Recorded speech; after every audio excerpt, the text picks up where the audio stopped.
you want to make sure that content that you actually expect to rank is optimized and is in line with what Google wants to rank. Just because I create the best piece of content about SEO, it doesn't mean that this is content that Google wants to rank. It might work terrifically on Facebook ads and get a lot of traction. I might make a video out of it and it works great on YouTube, but it might just not be what Google wants to rank.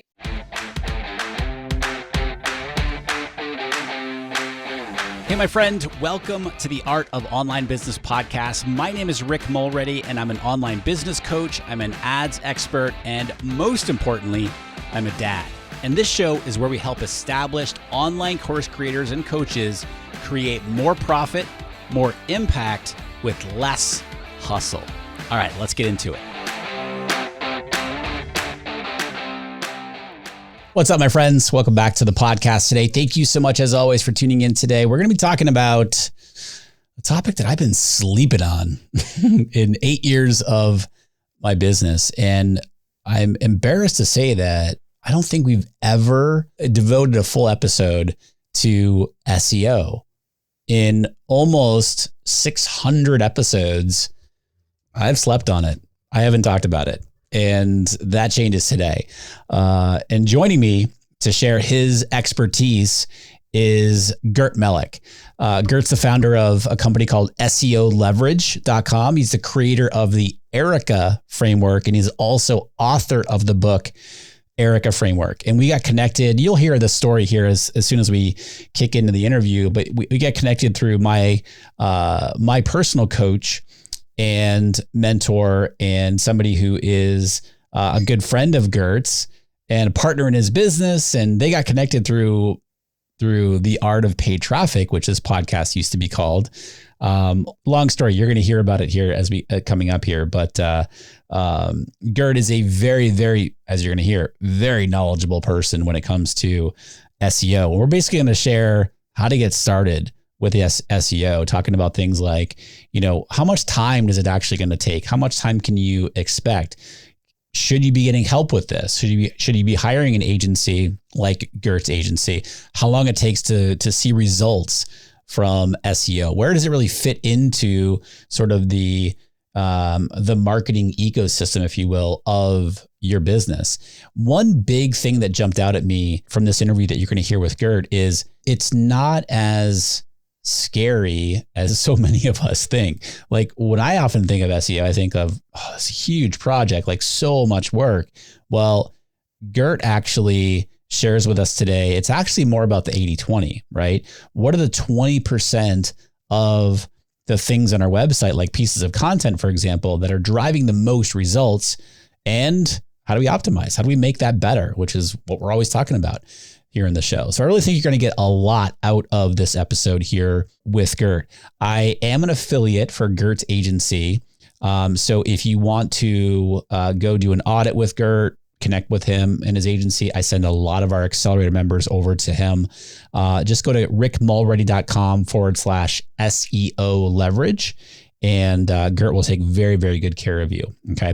Speaking of accelerator, I talk about it all the time here on the show because our program just gets results for people. Accelerator is our one-on-one coaching, group coaching, and mastermind experience for established online course creators and coaches, or teacher entrepreneurs who are looking to scale, right? Who are looking to take things to the next level, looking to create more impact, looking to create more profit with less hustle, because this is not about doing more and working harder and longer, right? This is totally possible to get amazing results in your business and continue to grow and scale without working longer and harder and more hours. And we help you do that inside of Accelerator by helping you optimize your sales and marketing, optimize your systems and processes, and optimize your mindset. Okay. So if you want to learn more and apply, it's application only, and this is open enrollment. Okay. We're always accepting new people, yet we're keeping the intimacy of a smaller program, which people love. Go to rickmulready.com/accelerator to learn more and apply right now. Look forward to seeing your application. All right, my friends, without further ado, let's go talk SEO with Gert Mellak. Gert, welcome to the podcast. So we were just talking before I hit record here. our mutual friend, James Schramko, is the one that connected us. But I've heard your name for quite a while now. And it's funny so James connected us. And as it turns out, you learned about James through my podcast back when I called it The Art of Paid Traffic. Right, that's right. Yeah, thanks for having me in the show. This is really funny how the world is connected. So this was, I think, how many episodes do you have right now? Like 400 or something like that? No, we're quickly approaching 600. Oh wow! Yeah. So I think it was like episode 50 or so when you had James Schramko on the show, and it was just the perfect fit. This episode was the perfect fit for my business back then, which was a struggling, plateaued local agency, doing a little bit of everything and always SEO. But yeah, a little bit of everything and trying to add more and more services so we can offer more and more stuff to our clients. And this was a perfect fit back then. And I've been learning a lot through your podcast and through James and his teachings and his methodologies as well. So a big shout out to him definitely for reconnecting us, so to speak. It's funny. And this is a great lesson for everybody listening. So for those people who don't know, so my coach is James Schramko. He's based down in Australia. And I started coaching with him in early 2021. And I got reconnected with him through my really good friend, Pat Flynn. And it was just an amazing year. And I attribute a lot of it to James. And so then, Gert, you and I got connected and we started talking about it. And I didn't know that you learned of James for the first time on my show. Here's something that I've never told James before. When he was on my show, and I think he was introduced to me by John Lee Dumas, I think. Or it might have been Chris Tucker. I don't know. But when James was on the show, I thought he was kind of a jerk. I thought he was kind of arrogant. And so, but that was years ago. I mean, that was episode 50. And I've been, started this in July of 2015. So that was, almost 7 years ago. And here we are all these years later. You got connected with him by hearing him on the show, joined his program. He's a partner in your business. And now he's my coach. And it's just funny how that type of stuff works. And for everybody listening right now, you just never know what's going to happen or who you're going to connect with as a result of hearing somebody on a show or what. So funny way. I think it's just so fun to think about how those things have happened. So Absolutely. Enough of all that, Gert. Let's talk SEO, right? This is your specialty, but I want to start with who you are and what you do specifically and kind of how you got to where you are with your agency today. Absolutely. So my name is Gert Mellak. I'm from Austria originally, based in Spain for 12 years now, or 13, I think. I come from a development background. So when I was 16, 18, I pretty much thought my entire life was going to be programming, coding behind a computer in a small room somewhere and creating awesome code. And this was going to be it. I somehow got into creating websites and started creating websites for the local chess club and some local businesses in my hometown. I think I sold the first website for 200 euros or something like this. And then the next one for 400 and it kept going for a while. And at some point I figured out the best website is not worth anything if nobody knows about it. And this is how I became interested in online marketing, starting with SEO. So Google was already a thing. So we started doing really, really weird stuff in the early SEO days. And this, we're talking 20 years ago when we started this. Like there was white text on white background just to sneak in some keywords on a page because Google wasn't smart enough to figure this out and stuff like that. So really, really weird stuff. It wasn't targeted at all. Like the wild, wild west of digital marketing or SEO back then. And then, I at some point I became a freelancer, started my own little digital marketing agency, started with Facebook ads, heard about the art of paid traffic and read more already, learned some additional stuff and good strategies. I think I heard about the ads manager on your podcast, if I remember this correctly. I didn't know this existed. Power editor. Power editor, right? Exactly. Yeah. This was a big step for me back then. We did everything. I think in the last 20 years, we did everything in online marketing, from email marketing to conversion optimization, web design, programming, all that stuff. And it was just really one thing that has always been growing very slowly but steadily in our business, in my agency, and this was SEO. And SEO at some point became the sole focus. Okay, so at some point we decided just to go all in. We still have 2 or 3 clients, I think, that have been with me for 10 years, renewing their agreement month after month with me.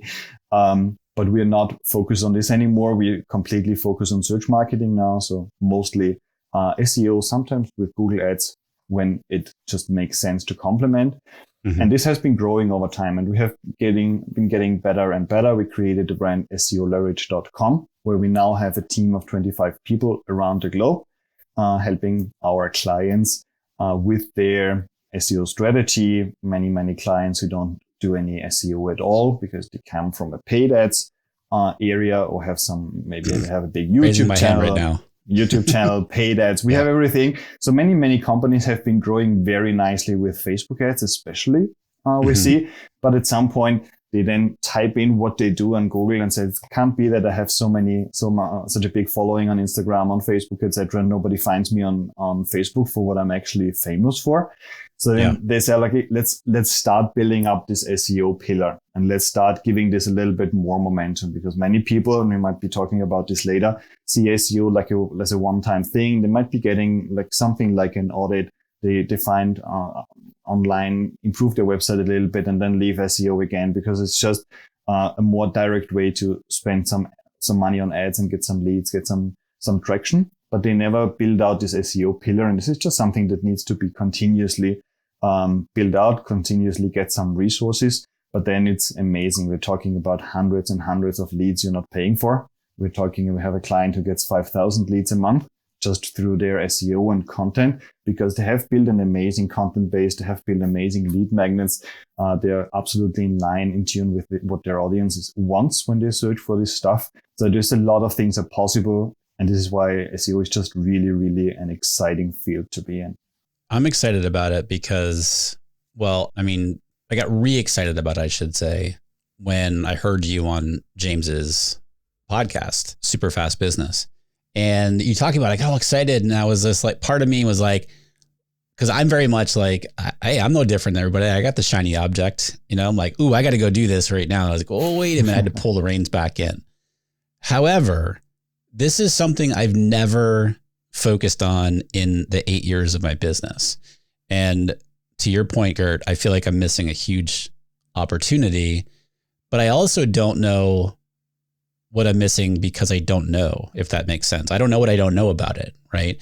So I have lots of questions here. And I know that a lot of people are thinking, well, this is all great, but I'm not going to see any results. If I focus on SEO, I'm not going to see any results for, months and months down the road. Like, how long does it actually take to see? And I know that it's sort of a general question, but like, how long can we expect to have to wait to see results? You see the early results sometimes after a few weeks already, maybe a couple of months to 3 months, early results. But then results are very different, right? Results can mean that you come from a page 8 on Google, where your thing comes up maybe to a page 2, which still doesn't help your bottom line, but you see some progress, right? It really depends on what you're trying to target. A big part of our work these days is to help our clients pick their battles.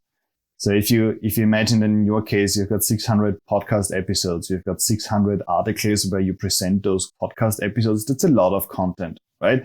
There might be some episodes that automatically rank. I'm saying automatically without you actively forcing any SEO part of it, because it's just the transcription itself is already a piece of content Google decides to rank for whatever reason. More often than not, however, transcriptions, for example, don't work on Google at all. And the reason is because they themselves don't provide like a good content example Google wants to rank, right? So if Google wants to rank something that's going to be the best answer to a search query, And there's hardly going to be a search query where transcription is going to be the best answer.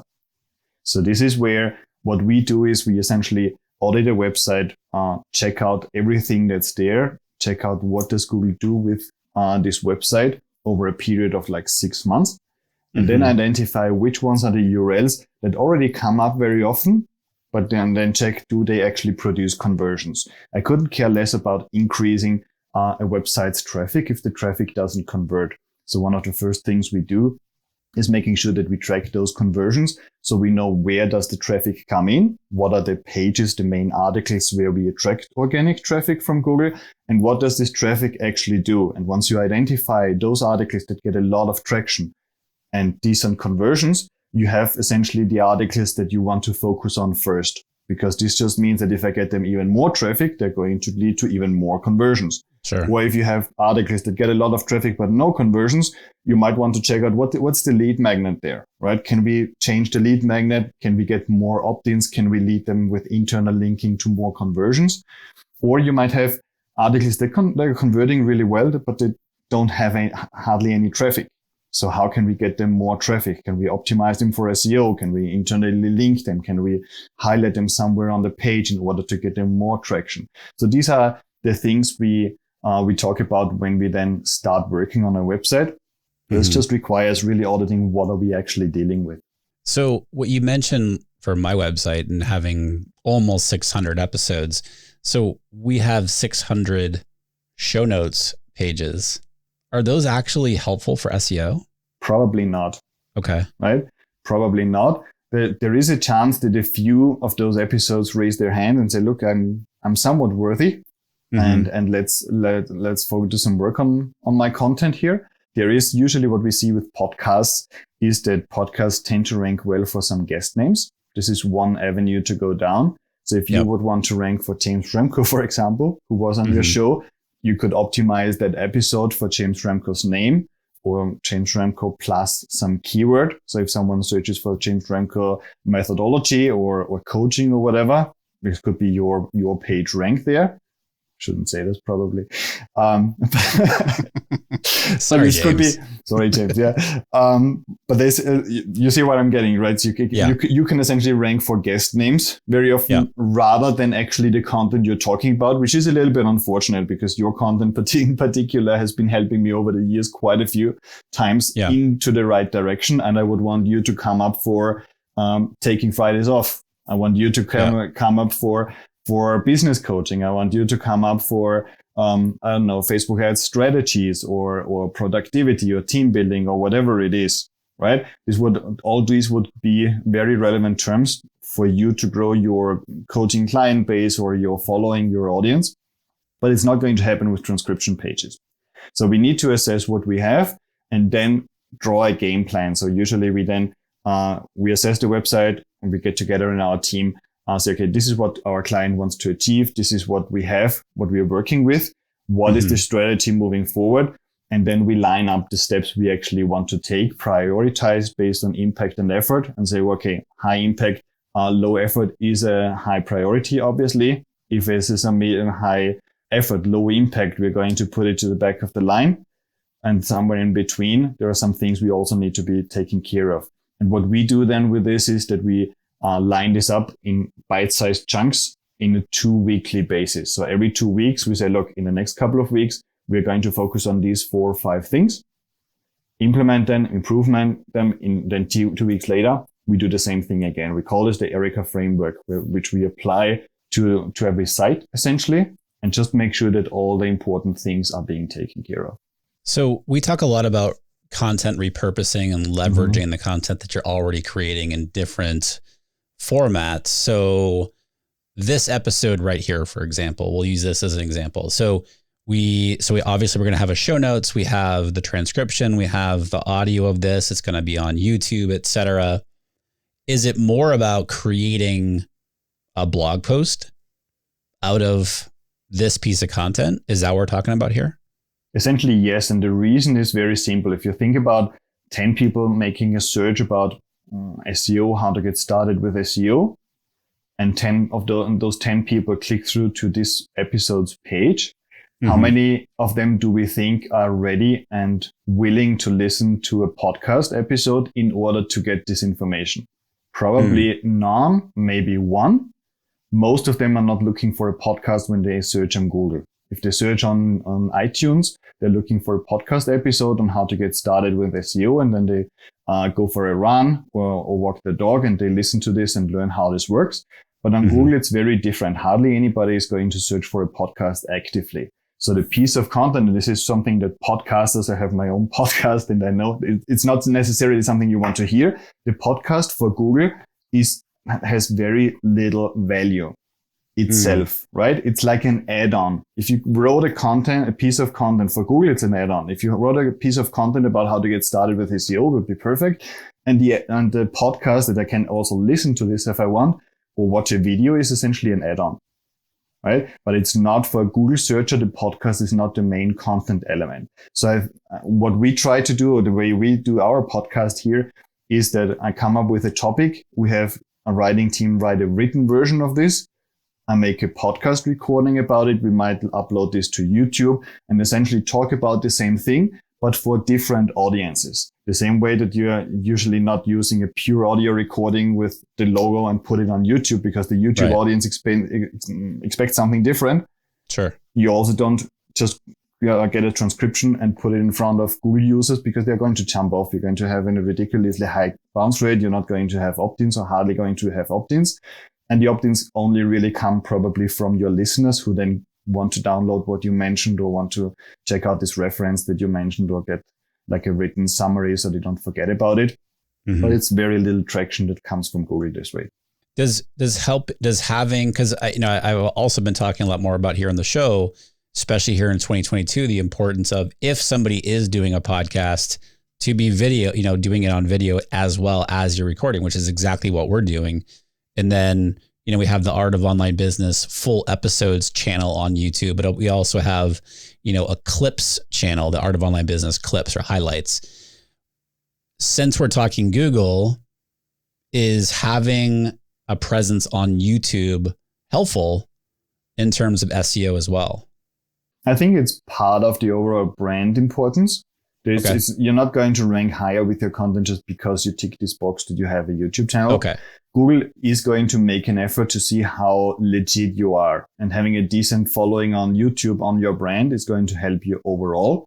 The same way as a PR campaign might be helping you as well. We don't create YouTube channels just to back up the SEO. What we always see is a very good correlation between a brand's importance and how many people search for your brand, how many people search for your name on Google, and actual rankings then. But even if you have the most important brand, the transcription might still not rank. And you can have the best YouTube channel with 2 million followers if you want, or subscribers there. Content that's not optimized for Google is still not going to rank. Gotcha. Okay. So super basic question here. And you might be like, well, yeah, of course, Rick. But is SEO for everybody? Are there people that really it's not going to help out? I think SEO is for everybody who knows that their audience search on Google when they want to buy what they offer. And this pretty much covers probably 99% of businesses. Yeah. Because if you think, even if I want to know my local plumber's phone number, I'm searching on Google. If I want to find a place to have dinner or have my birthday dinner with my family, I'm going to search on Google. If I need business help, I'm going to search for on Google. If I want to learn how to play the guitar, I'm going to search on Google. So Google is just the one-stop shop for us in order to get information, to learn something, to consume something. More than half of all queries have local intent, so even very small local businesses can benefit from SEO. However, the SEO is going to be different for the local drugstore than for an international business, right? Sure. So it's just different strategies, different tactics there, different things are important. So where a global business probably needs more content, a local drugstore probably needs more local references and citations from other maybe local businesses or a local school, a local town hall, etc. Because Google on a local level works a little bit differently. But I think over the years, I have come across businesses that work mostly for public offerings from the governments, etc., where they say, look, nobody's going to search for what we do on Google. They're going to search for our name and to find our website, but they're not going to search on Google because everything has this public process on how public work is going to be handed over to a company. But there is definitely, I think, room for SEO for pretty much every business, B2B or B2C. I feel like and I'm speaking from my own experience, right? It's been an afterthought for me. Thus, I've never done it, but we're here in 2022. I feel like I talked about this in my my thoughts around 2022. At the end of December 2021, I did an episode about, I think it was like 14 thoughts about the year coming up. And one of them was SEO. I feel like years ago when I started, it was something that a lot of people talked about. And I'd love to hear your thoughts on this, Gert. Like then, sort of it wasn't talked about a whole lot. And then now in the past, especially I would say in the past year and a half or so, and especially with after Facebook and Instagram went down for whatever that day was, people realized, oh, I really need to diversify where I'm getting traffic. And the importance of organic and SEO started to come back up. Mm-hmm. Would you agree with that? I would agree that this is definitely an on and off. I can definitely say our own agency has been growing like crazy since the pandemic hit. Yeah. Because many people who were used to spend $3 on Facebook to get $5, $6, $7 or more dollars back, suddenly we're out of business. Yeah. Because there was a period when in March where this just didn't work this way. And there was like reorientation. If you don't know if you can get enough toilet paper, you're not going to spend money on Facebook for something you see there. It's just the way it is. And this is where many people said, look, it's all good. We have Facebook, we have Google, we have YouTube, whatever it is. But if someone wants to buy, the few people that still want to buy can't find us. Because they go to Google, they search for what we have been selling for 10 years on Facebook, and they can't even find us. So this is where I say, look, SEO is not I'm not suggesting anybody ditches Facebook ads, paid channels, YouTube, whatever it is. I think those channels work great. We do them ourselves. I do Facebook ads and YouTube ads myself for my own company and to make sure that we get a certain brand awareness. But SEO should be one of the channels you actually bet on. Because it's not only because Facebook and Instagram might be away for a day. It's not going to be much longer anyway. And those things happen. Also, Google had some issues in the past. And I remember Gmail didn't work for a day or something like this a year or two ago. These things happen, but it's a day and that's fine. But ultimately, I think if you have a decent authority in your space and decent brand importance in your space, you should come up with someone searches for what you're doing. Right. Yeah. So, and those are the people we can't forget. This is a different moment people are in when they search. Right. So if I'm every day on Facebook, this dates me a little bit these days already, but I'm every day on Facebook. Right. And every day I scroll through the feed because I have some time to kill before I pick up my kids from school or whatever it is. I'm not in the moment of consuming something really for a few minutes. Right. Not even minutes. Talk about half an hour to check out a course or a video or something like this. I just scroll that mindlessly. So the importance Facebook ads at this moment can have on me is very, very limited. And this is where you then see those ads come up 58 times because they just try to find this moment at some point where you're finally open and you're finally ready and you have seen this widget for 200 times, but now 201st. Now is the time where I want to know if this pocket knife can also cut my woodworking stuff, right? Yeah. And then it's going to happen. Google is very different. Whenever you open up Google, you have set this at least aside the time it takes you to consume the content or get the answer you're looking for. So we have a very, very strong intent when it comes to Google, a very strong intent. And this also means that the value of the leads and the sales tends to be higher because we are not impacting someone who wasn't looking for this at this moment. We're impacting someone who exactly now needs this. And if you want to know about LinkedIn strategies, and I put in front of you an ebook about the top 10 tips you never should do when you reach out and try to connect with someone on LinkedIn, there is a high chance that you opt in because it's just right now, it's the moment, you have the time, you have the intent, and you want to solve this, you want to fix this, you want to learn this. And this is where search marketing and specifically SEO is just really, really good. And then on top of that, you have Google essentially being recognized as a trusted filter. I just talked the other day on my daughter's birthday party with someone who said, look, I really only trust Google and the first top results, the top 5 results, right? So he searches for a provider. He's in a B2B company.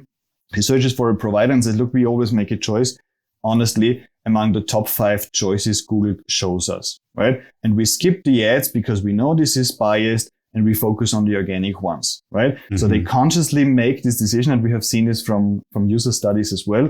Many people know what is an ad and what is not. Google is has mandatory to announce this, what is an ad. And so they focus on organic, but then they trust Google. They trust Google to figure out what is important for them among 500,000 different results. They trust an automatic algorithm to figure out exactly what is important for them. And this gives this so much value. And then if you talk about how long this takes to build this up, every SEO is going to say 6, 8, 12 months. We're talking something like this. In order, a few weeks probably to create a momentum where you just know there's always something happening with SEO, but then 6 to 8 months probably. But then think about what is it really worth if you're getting 100 leads every month for free to your business, which have high intent, are in the zone and ready to take action. What does this really mean for you? And this very often definitely makes it worth to wait a little bit, dedicate some resources on an ongoing basis to this. And just make sure that somebody, apart from all your channels, really looks after your SEO as well. So I think we're convinced that SEO is necessary. I kind of look at it as almost like an evergreen. We're running an evergreen funnel, right? It's kind of running in the background of your business, still generating results for you. This is doing it organically, right? So how does one get started with this? If someone's going to DIY this and just do it themselves, what are the types of things that they need to be thinking about doing, and like how time consuming is this because I know that you mentioned before, like it's not like a one and done thing. It's a consistent thing that we need to keep up. What kind of time commitment are we talking about? I think it's important to recognize that it's very easy to lose a lot of time and resources on SEO if you focus on the wrong things. And we see clients focusing on their SEO plugin and make sure that all the boxes are green in their Yoast or Rank Math plugin. And so, okay, now SEO is taken care of. I don't have to worry about this anymore. It's just not like that. That was me, by the way. That was me. You and probably 2 out of 3 people I talked to say, no, we have SEO under control because Yoast is ticking all the boxes. So this is just like a very, very tiny part and very often absolutely misleading, right?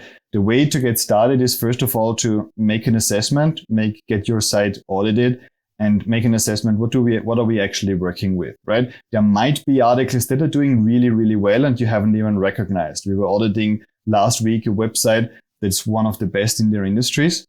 And in terms of traffic and brand awareness, etc., they don't even have conversion tracking in place in a way where they could assess which articles are the ones that bring in the conversions. So very often the first thing with the audit, we also check for the data points, if we have the right data, or otherwise help our clients set this up. So at least from then to the future, they track where their conversions actually come from, because there might be just 1 or 2 articles that drive all the traffic, or you might have 200 articles that drive enough traffic and conversions to your business. But if you don't know where to focus on. On a site like yours, you can't optimize. You're not going to optimize 600 articles. You're going to optimize 5 and then see if you can increase conversions and then see, okay, what else can we do? Right. So we obviously, after the audit, we want to create like a stable foundation. Sometimes we have like additional roadblocks, like performance, like linking, broken links, things like those. Meta descriptions. Very often we skip meta descriptions and they are actually trying to get us a click from search. Those are some of the most important texts, and we can identify which ones are not actually bringing the click-through rates we want. So there's a lot of things that should be taken care of, but we always try to make sure that we prioritize them and then make sure that there's just always something moving. Google is moving really, really fast. We have just had the year with the most algorithm updates, I think, ever. announced Oh, algorithm really? updates. Google is crazy busy. My personal view is they're preparing for artificial intelligence starting to generate more and more content. We see very good tools like Jarvis and others create very decent copy already, especially for paid ads, but also for blog content. And we're probably 1 or 2 years away from someone just creating an entire content site at the click of a button with such an engine. And I think Google has so many updates because they really need to prepare for a different era where they just need to really know who is behind this. Is this a legit brand? Is this a legit business? Can I really trust this content, or how can I tell rickmulready.com away from rickmulready2.com? And this second version might just a rewritten automatic version of yours. There are a lot of problems that are coming, and it's just so important to always be on the pulse on what's happening and readjust. We might go back to articles several times during a year if they are important for a client's overall progress, and make small changes just to make sure that this article is still in line with what Google wants to see, gets refreshed, gets an updated date. So Google also understands that this is fresh content. Users see this is recently updated. This is not from 2011 and irrelevant. There are a lot of things that need to be taken care of. But once you keep this up and keep the momentum going and dedicate some resources to it, that's fine. So it sounds like this is not something that we really should be doing ourselves. So we should be getting help with it. And I'm not like this isn't, well, I do want to plug your agency, but this isn't intended to plug your agency right now. It's like with all the like we need to know what really stood out for me. What you just said, Gert, was like, we're not optimizing 600 pages. We're looking at, all right, well, what, we talk all the time about 80-20 here on the podcast. Like, what are the 20% of the pieces of content on the website that are going to give me the 80% of the results? So if it's like 5 articles or what have you, that sounds more manageable, because for me, especially like when I think of SEO, when I've traditionally thought of SEO, it's like this big overarching thing for the website. We have to do all these different things, but it's not what I'm hearing right now. I'm hearing like, let's identify these 20%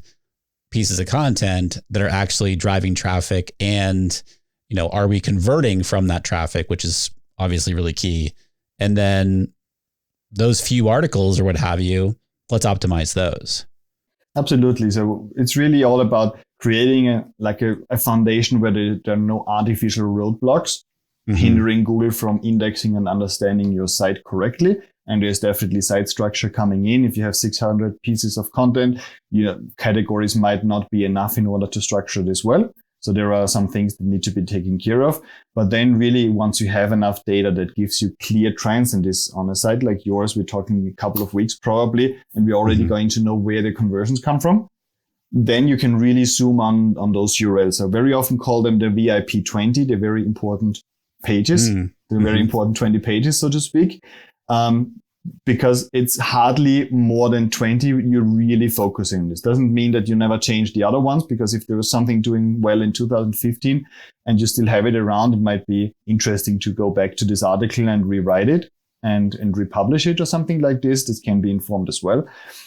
But essentially you want to keep the amount of focus URLs small, but just really continuously circle around those. And imagine you have one topic, email marketing on your site. It's just bringing in a lot of leads. You can then create more content around it, because if this drives the right people into your audience, into your site that are ready to then opt into your mailing list, why not create more podcast episodes around email marketing, or more additional content around email marketing, right? So we identify something that works and then try to circle around this topic in order to expand its importance, doing essentially more of what works already. Can we do this in terms of, I'm assuming that we can create a strategy, for example, like that. Just one thing that just popped into my mind is for affiliate partnerships. So, absolutely. Like I know you're familiar with like 10xpro.io.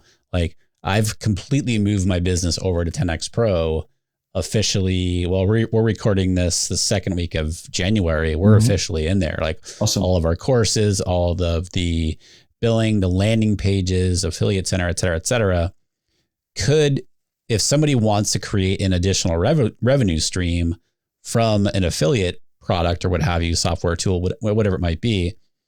I'm assuming it sounds like we can create an SEO strategy around this. And even if we don't have anything at that point.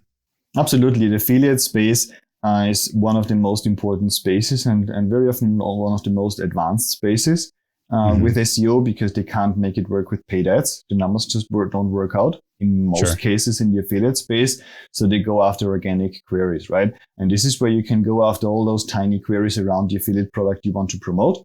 And if you pick 10x Pro, go after a query that says how to set up Stripe with 10x Pro, for example, right? So this is something that's going to rank really well because it's a niche query, it's a niche product. There's not too much competition, but you can also do this on competing products with a big following and big media presence as well, because you can still go very tiny. We do a lot of promotional content on Shopify, not for affiliates, but just because we help a lot of Shopify sites as well with our SEO. So we just have content around Shopify on SEOleverage.com, right? Just this information on how to set up, shipping and things like those on a Shopify site.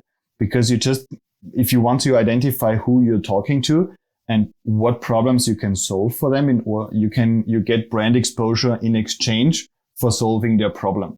And once you see it this way, affiliate is a very good way. And like podcasts like yours, if there are products mentioned, you can certainly also see in the analysis that you start ranking for those products. Might be page 5, might be page 8. But once you see some traction, page 8 still means that you're among the top 80 results out of 500,000 on the internet that Google considers. This already says something if you haven't even optimized for it, right? So there might be something where you can go a little bit more vertical on this and maybe create 2-3 articles around this specific product, optimize this ranking URL already for this specific term, and then get some affiliate commission as well. Yeah. I like it. The wheels are turning, man. The wheels are turning. It's definitely a lot of options. Yeah. It's a big rabbit hole, right? That we can go down. So with that said, going back to like getting started with it, it does sound like this is one of those things in our business that we just should have somebody help us with. With that said, how much time are we talking on our end? And granted, I get that it's different depending on how many articles or what needs to actually happen, but is there sort of ballpark of what kind of time can we expect to devote to this, and what type of role, or do we need to have specific roles on our team to help support these initiatives? It's an excellent question. We have essentially, when we work with clients, we have 2 modes in which we work with them. So one is a consulting program where we assess their site. Usually we start with an audit, right? And then we assess and say, okay, from here, what makes the most sense based on what we have seen in the data. And then some people go on a consulting with us. And this is where every couple of weeks they get a Loom video from me. And we have an application, a web application. They can log in, see action items. They see a dashboard. Where does my traffic come in? How does it convert? This article converts much better than this article. In red and green, which articles are better this month than last month, etc. So we try to extract from Google Analytics and Google Search Console, the main tools we use for SEO, everything that's relevant and strip out everything else, because many people don't really know how to really make sense of all the data that's being gathered. So we fetch just what we need and then line up what should be the focus in the coming 2 weeks, right? And this really is because we have seen so many people spend years, not weeks or months, but years on something. They still believe they were doing something for their SEO, but they weren't. I remember a particular site, this woman was creating 900 blog posts over a period of 8 years. And I asked her to assess them. Initially, I had her go through 900 blog posts and assess which ones answer something people might be searching for. And she just came back after 2 years, really crushed and said, throw them away. So this is all useless, right? Because the content was created for social media, but not SEO in mind. And this is something, even if you do this as a DIY, you want to make sure that the content that you actually expect to rank is optimized and is in line with what Google wants to rank. Just because I create the best piece of content about SEO it doesn't mean that this is content that Google wants to rank. It might work terrifically on Facebook ads and get a lot of traction. I might make a video out of it and it works great on YouTube, but it might just not be what Google wants to rank. And even if Google recognizes this is a great article and it has 8,000 words, what they want to rank in this particular case might be 400 words. And an average article is perfectly fine as long as it talks to the user's intent. Okay, so this is where we really want to help people save on resources. And then when it comes to the team, I definitely encourage people to have a team if they go into SEO with an agency. Mm-hmm. And the reason is because there are going to be quite a few things that need to be tackled. It's hard to define this on hours, but a usual project we work on, just did a video before. Usual project might be we assess this, we see a few articles have dropped, so we do some work on those, meaning we optimize them, rewrite paragraphs, etc. This might take a few hours. Then we see we need to internally link differently to a few other articles. We map out the content and make sure these articles link together, etc. Then someone should be talking to the tech person. It's always important to have a tech person, not be responsible for your WordPress site in most cases yourself. Or if you have 10x Pro, you can essentially forget about this part. But there's always very often something that needs to be done on the tech side in terms of performance. Can we make this page load faster? Can we improve the caching to make the site respond better or have the rendering go faster?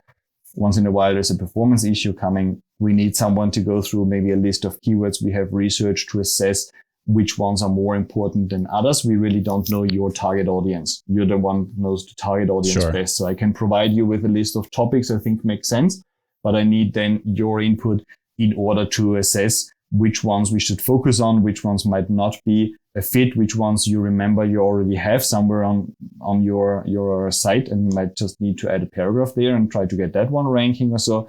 So there is a little bit of back and forth. Whenever you work with an agency, there is a little bit of overhead. I haven't seen an agency that works without completely independent of the client. You have some communication, some back and forth. Articles, texts need to be approved. Maybe talk about 10 hours plus a week easily. Just because of this back and forth, because of communication, because of the videos and the work on the site. And then we have like the same package or same consulting program where we essentially execute. We have 25 people in my team right now and growing. And we take over more and more sites. And this is where people might still maybe have a VA helping them, but don't have anybody who can go through 200 images and make them smaller, or create 50 meta descriptions in a compelling way in a decent amount of time, and then open up 50 articles in order to put them up there and track the click-through rates, whether they improve on 25 of them or go down in 20. There's a lot of steps involved. We have developed an application that makes it easier, but there's a lot of mechanical work as well involved, because very often you make an optimization and have to roll it out through a series of URLs. I'm laughing because I'm like, holy cow, just want somebody to do that. I think the point is really that once you audit the website, you understand what the potential impact is. I have an example from a call today. There's a client who gets, I think they got like 10,000 impressions on Google and a 0.2% click-through rate, which is really ridiculous, right? So Google thinks 10,000 times they are one of the best search results. They come up on page 1. Top half of the page, which is really, really good, but only 0.2% click on their result. Yeah. Right? What this means is that they could easily, and we checked out their other click-through rates, they could easily get to a 2%, which would be 10x the traffic. Right? Yeah. So once you identify those URLs, and even if they are 50, you really don't have an issue going through those, because this just means that with the exact same rankings, you're going to get more traffic. Right? And this is why we really talk about impact and effort, where I say, it's a relatively small effort for us.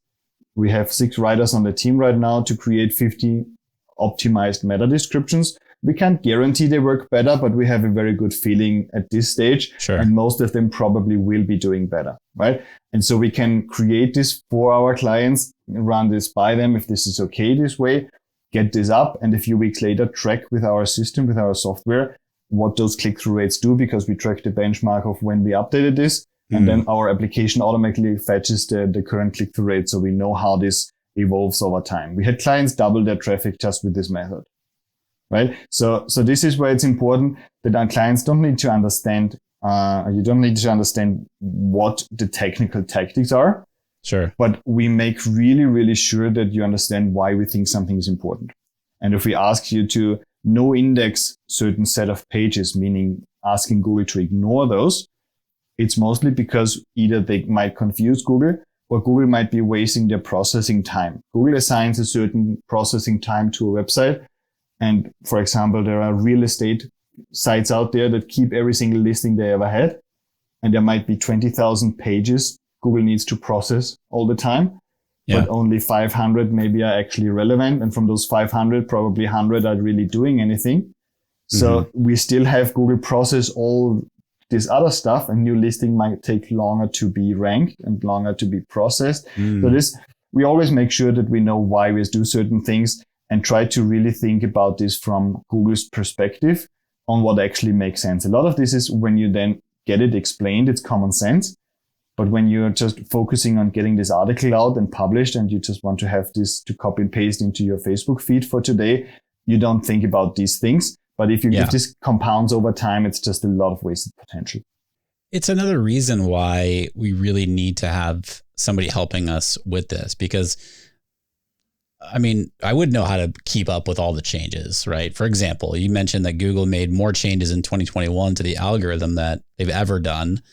Talking about if we were to do this ourselves, even if it were like in a consulting role. So like if I'm working with you in a consulting role, I got to have a writer, I got to have a web person, I got to have, certainly a VA that's helping with back and forth, lots of different roles, somebody who knows how to like compress images and so forth. Like, it's like, why not just have somebody do this?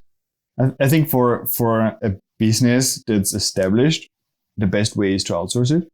Yeah. And outsource as much as you can. Because I mean, we probably have half the clients with it done for you, half the clients with the consulting package, roughly. I'm very happy with both versions. But it is important that you can guarantee the resources for ongoing implementation. What does not lead to results, and I have actually asked some clients to leave our program because we had tasks piling up. We make suggestions and assignments. And if someone never executes on those assignments, it just doesn't really make sense, right? Sure. I can give the best assignments. And if I have a personal trainer at the gym and I still eat my bar of chocolate and never work out, results are not coming. And they're going to say, look, you can continue to pay if you want. Right, but it doesn't make too much sense, right? And we're in a very similar boat. The best SEO results we get from those who are actually masters of execution or have the resources to outsource this and says that like, take care of this. I'm going to respond as fast as I can with approvals and text corrections and stuff like that. But I don't have time for the rest, which is perfectly fine for and probably the norm for an established business. And they don't really have to worry about SEO, but it is important that this is something that's consistently moving. And this is where the framework has just been so important we have developed, because we just make sure that bi-weekly this is actually happening. So if we're executing on our end, just going back to the rules, if we're just executing based on the consulting that's being offered to us, a web person who can make changes in the back end, like the technical side, a writer who can update both articles and meta descriptions and so forth, probably a VA who can maybe manage the overall thing and make sure things are getting done. Am I missing anybody? There's usually a tech person. We don't do the tech ourselves. So we can put clients in touch with someone who takes care of this, and they're doing a great job and have a team of 20 programmers, and somebody can always jump in and help.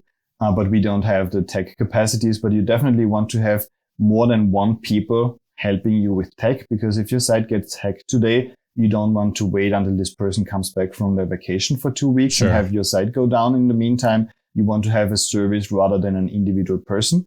But you also don't want to take care of the security updates, etc. yourself, because this is the first thing that's not going to happen, and it's going to jeopardize your business. Essentially, attacks are just very, very common. Yeah. So I am sold on focusing on SEO. Like I said, I think it's smart business in this day and age to have, like, it sounds kind of like, well, why not have an organic strategy to be getting quote unquote free traffic when people are searching rather than complementing our paid efforts. And, diversifying traffic is something that's always smart. And, a big lesson that jumped out for me today is like just the whole do it with intention. And it's not like we have to do everything on the site. It's figuring out what is driving the most results and optimizing those things. So the whole going back to the 80-20 thing. Mm-hmm. So lots of cool. Not surprised. I was really looking forward to chatting with you today here, mm-hmm. Gert. And I've learned a ton, of taking a bunch of notes over here. I want to make sure that people can connect with you. Mm-hmm. I know that no promises here, Gert, but you're probably going to be inundated with people reaching out, wanting to know more about how they can do this with you, learn more about SEO, et cetera. Mm-hmm. So what are some of those ways that they can connect with you? Yeah, absolutely. We would definitely be very happy to talk to anybody who wants to consider this and just talk them through how this would look like for their site.